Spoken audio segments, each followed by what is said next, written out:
Ian, my name's Steve. I'm one of the doctors here. I'm looking after Ben, your dad, at the moment. Thank you for sitting down with me. I think it's very important that we touch base and have a talk about your dad's treatment. Because your dad was so sick when he came into intensive care, I never got a chance to talk to him and get to know him. I wanted to ask you, if I can, to tell me a little bit about your dad.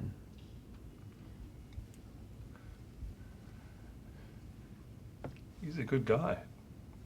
You know, he's just one of those blokes that's just a nice bloke. He was a good dad. He was there, you know. We were kids. Always just, yeah, nothing spectacular, just a nice, regular dad. He's more of a mate than a dad, you know what I mean? That kind of parent. And what sort of things does he enjoy doing? Well, you know, he's fancied himself as a bit of a ladies' man, you know, he liked to flirt and stuff, but, you know, he loved mum and everything. She was number one as far as he was concerned. Yeah, you know, he was, like most blokes, he's into his sports, you know. Had a soft spot for, well, football, not Aussie football, but proper football. You know. We won't go into that. Yeah. Yeah, you'd have a good debate with that back, I'd say.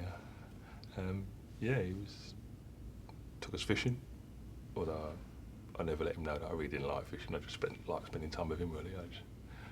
But yeah, he was a good guy. He's a good guy. He was a good family man. After Mum died, he wasn't the same bloke, you know. Something went out of him, you know, it just spark or something. He took it bad, and then his health started to get a bit down after that. He just. So you said that since your mum died, his health has deteriorated a little bit. Can you tell me a little bit about what your dad's been like in the last 12 months or so? He's been really struggling, you know. He can't do much for himself, which really, he hates it. You know, you can see it. He can't always communicate it, but you can see it in his eyes and just his general demeanour. He's just not. It's not him. It's hard for us because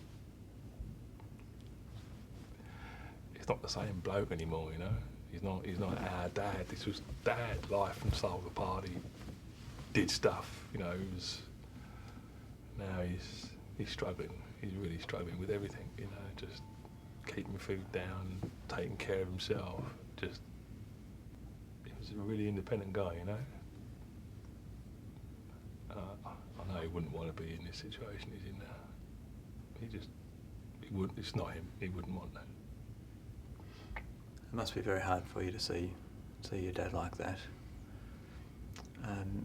Ian, in light of what I've explained to you about your dad's current illness and what our expectations of that are, what do you think your dad would be saying if he was involved in this conversation right now?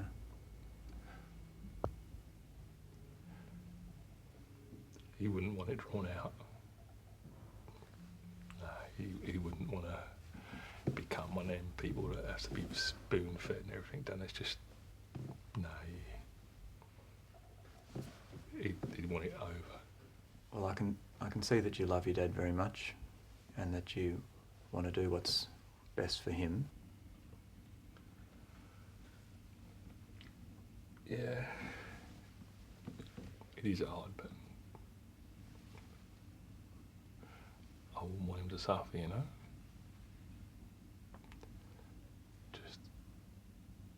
Just don't make him suffer.